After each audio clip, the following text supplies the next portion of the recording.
আমার নাম দীপান্বিতা কয়াল, আমার বাবার নাম দেবব্রত কয়াল।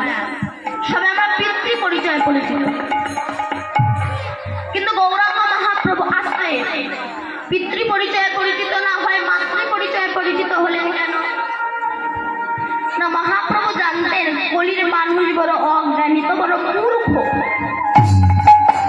মূর্খ কেন বলে? যে নিজের ভালো বোঝে না, তাকে অজ্ঞানী আর মূর্খ ছাড়া তো কিছু বলা যায় না বাবা। বলে নিজের ভালো বুঝি না, এই যে গাড়ি করছি, পয়সা সঞ্চয় করছি, লোকে সর্বনাশী করছি, সিটিং বাজি করছি, নিজের ভালোর জন্য নয়। বললো বাবা, মৌমাছি না সারাটা জীবন কত কষ্ট করে কাঁটার সঙ্গে যুদ্ধ করে ক্ষত বিক্ষত হয়ে রক্তাক্ত হয়ে ফুল থেকে মধু তুলে নিয়ে আসে, কিন্তু মৌমাছির ভাগ্যে কি মধু সেবা করা হয়? বলো, হয় না। মধু হরণকারী ব্যক্তিরা ওই মৌমাছিকে পুড়িয়ে তার চাক নিংড়ে তারা মধু আস্বাদন করে। তেমনি তুমি যে গাড়ি করছো না, তোমার মৃত্যুর পর ওই মৌমাছির মতোই তোমাকে পুড়িয়ে তোমার নিজের ছেলে মেয়েরা বাড়িতে এসে তোমার চাক নিংড়ে তারা মধু আস্বাদন করবে, কিন্তু তোমার কথাই তারা ভুলে যাবে। এটাই হলো সংসার।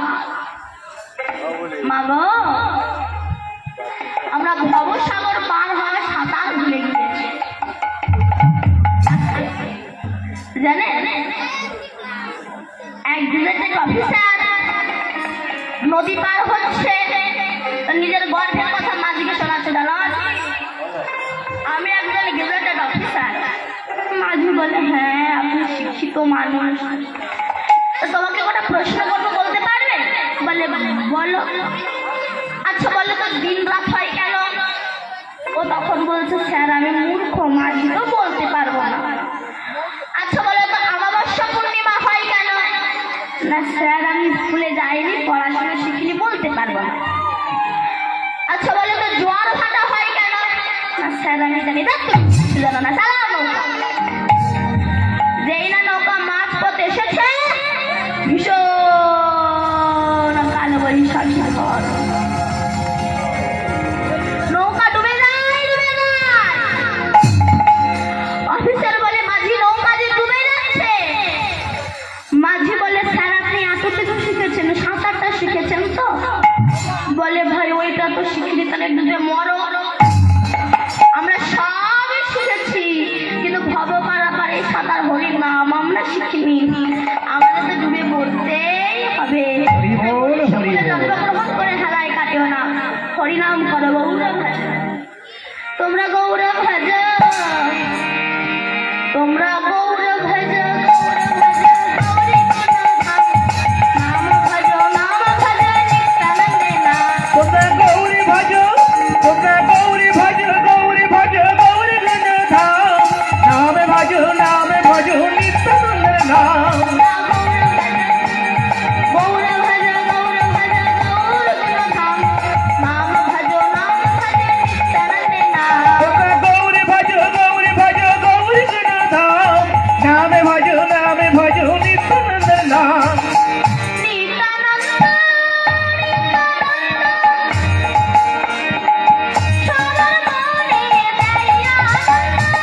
নিত্যানন্দ নিত্যানন্দ সবার মনে আনন্দ। তোমরা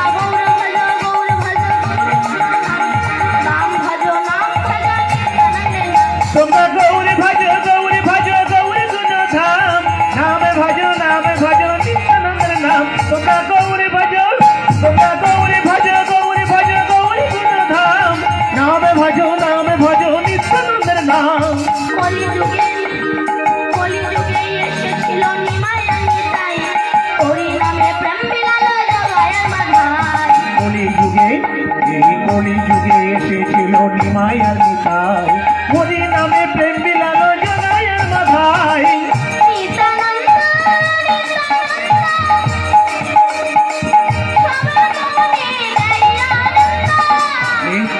আনন্দ নিত্যানন্দ সবার মনে দেয় আনন্দ।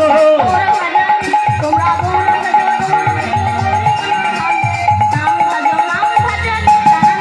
তোমরা গৌরী ভজ গৌরী ভজ নাম ভজ নিত্যানন্দ নাম। তোমরা গৌরী ভজ গৌরী ধাম নাম ভজ নিত্যানন্দের নাম।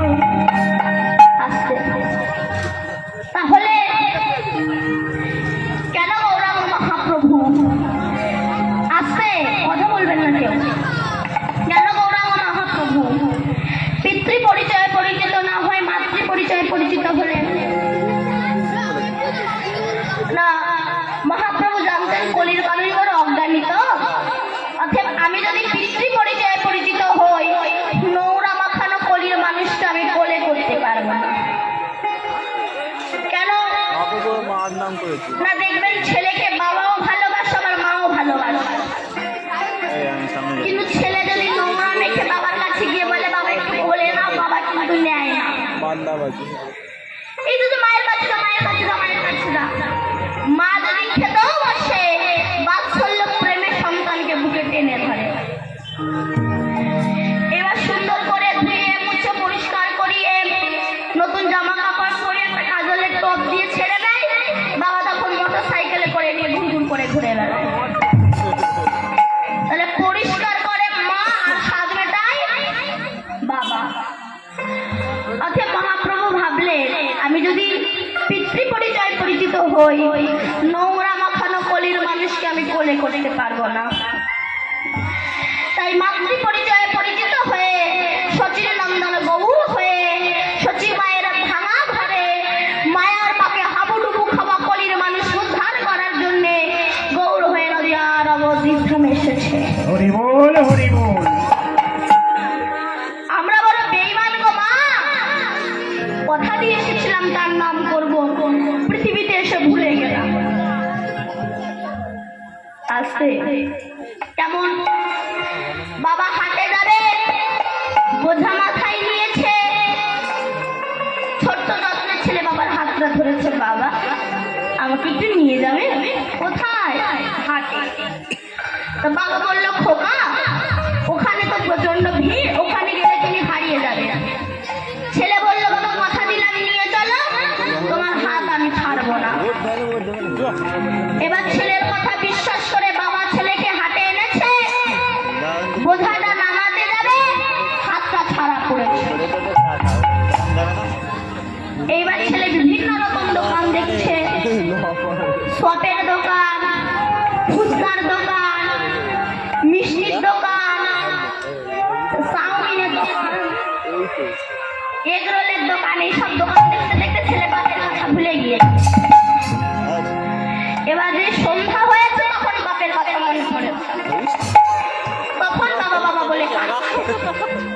এমন সময় মিষ্টির দোকানদার জিজ্ঞাসা করছে তুই কাঁদছিস কেন? বলে আমার বাবা হারিয়ে গেছে। বলে ওরে বাবা হারাইনি, হারিয়েছিস তুই। এটা কিন্তু বহিরঙ্গের কথা, কিন্তু অন্তরঙ্গে কি বললি আমি বলছি। তবে তুই এক কাজ কর, তুই এক জায়গায় দাঁড়িয়ে কাঁদ।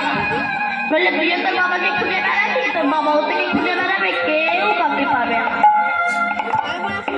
এবার এই মিষ্টির দোকানদারের কথা শুনে যাই না এক জায়গায় দাঁড়িয়ে কাঁদছে, আর এদিকে বাবা তো ছেলে হারিয়ে পাগল হয়ে গিয়েছে।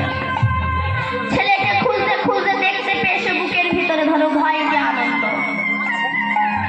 বৈষ্ণব কবি তত্ত্ব দিচ্ছে আমরা যখন মাতৃগর্ভে ছিলাম, ওই প্রেমিকদের দংশন সহ্য করতে না পেরে উৎকৃষ্ট নারীর রন্ধন চামড়ার বাক্সের ভিতরে পুজ রক্তের ভিতরে থাকতে না পেরে আমরা বিশ্ব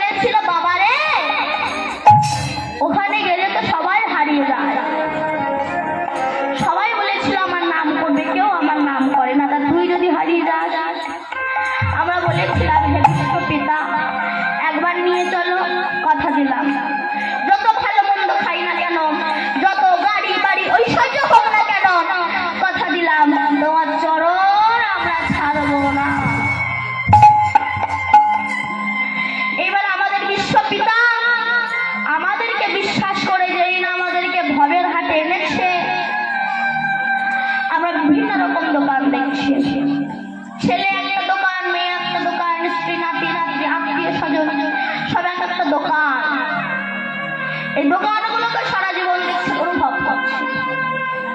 অনুভব করতে করতে যখন আয়ু সূর্য পাটে বসেছে, কামক্রোধ লোভ আমাদের ঘিরে ফেলেছে, গোনা দিন আস্তে আস্তে ফুরিয়ে আসছে।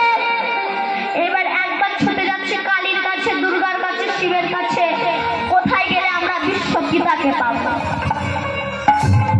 আমাদের গুরুদেব বলল, বাবা রে, কালী দুর্গা শিব বিশ্বকর্মা কোথাও গেলে বিশ্ব পিতাকে পাবে না। তুমি আর কাজ করো, এক জায়গায় দাঁড়িয়ে। তত্ত্ব কি বলছে? ভগবানের মূর্তির সামনে এক জায়গায় দাঁড়িয়ে কাঁদো, দেখবে তোমার বিশ্ব পিতা তোমাকে ঠিক তুলে নিয়ে যাবে।